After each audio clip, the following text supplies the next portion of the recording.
Hello guys, welcome to my vlog guys. Magandang hapon guys, magagabi na naman guys. Medyo matumal ngayon guys kaya standby tayo. Para maya ayusin ko yung motor ko, lagi nasisira.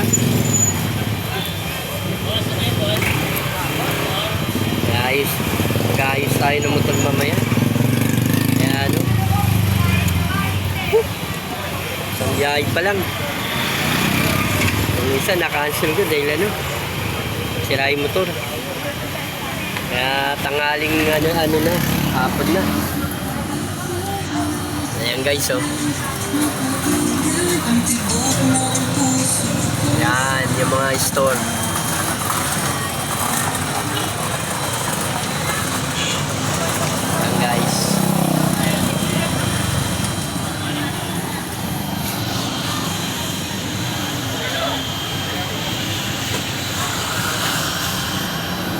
Guys, saka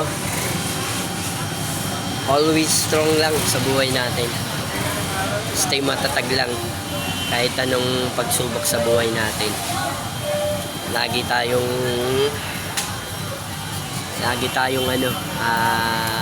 stay strong at saka maging matatag sa buhay, sa hamon ng buhay natin. Na sipag lang at saka makakaraos din sa pang-araw-araw at tiwala sa Panginoon.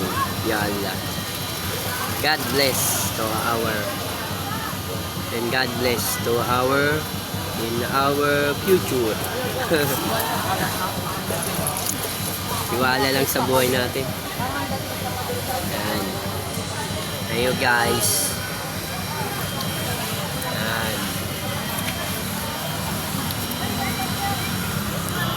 Minsan sa buhay natin kailangan natin talagang maging okay kahit na depende. Okay o depende. Paiba-iba kasi yung takbo ng buhay natin.